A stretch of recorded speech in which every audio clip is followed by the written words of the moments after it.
বৰ্তমান সময়ত গছ-গছনি ৰোৱাৰ সময় তথা গছ-গছনি যত্ন লোৱাৰ সময়। সেই উদ্দেশ্য আগত ৰাখি আমাৰ যিটো ঘগ্ৰাপাৰ চকৰ পৰা যিটো নলবাৰী মেডিকেল কলেজ যোৱাৰ ৰাস্তা, এই ৰাস্তাটো 2 বছৰ আগতে ইয়াত বিভাগৰ ফালৰ পৰা কিছুমান গছপুলি ৰোৱা হৈছিল। গছবোৰ যোৱা বছৰ আমি যেতিয়া এইটো ৰাস্তাত আহিলোঁ, আমি দেখিলোঁ যে গছবোৰ হৈছে, কিন্তু গছবোৰ যত্ন লোৱা নাই, মৰিব ধৰিছে। তাৰ কাৰণে আমি বিভাগৰ লগত যোগাযোগ কৰিলোঁ, কিন্তু বিভাগে কৈছে যে যত্ন লোৱা বা মেৰামতিৰ কোনো তেওঁলোকৰ ব্যৱস্থা নাই। সেই উদ্দেশ্য আগত ৰাখি পেলাই আমি এই অঞ্চলৰে আমৰা দক্ষিণ গাঁৱৰ আমাৰ প্ৰাঞ্জল ভূঞা আমি তেনেকৈ আলোচনা কৰিলোঁ যে গছখিনি নতুনকৈ ৰোৱাত কৰি যত্ন লোৱাৰ প্ৰয়োজনটো বেছি নেকি। কাৰ্যসূচী চলি আছে, এইটো হ'ল গছপুলিসমূহ প্ৰতিপালন কৰা।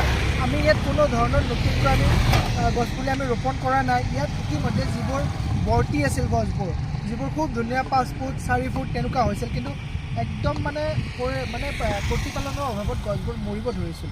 সেইকাৰণে আমি কি কৰিছোঁ, আমি ইয়াত দি গ্ৰীণ গ্লোব লগতে ইয়াৰ বিভিন্ন স্থানীয় সচেতন তথা হাতে কামে কৰিব বিচৰা ব্যক্তিসকলে মিলি পেলাই আমি যিটো প্ৰতিপালন বা যিটো যত্ন লোৱা এই অনুষ্ঠানটো আমি কৰি আছোঁ।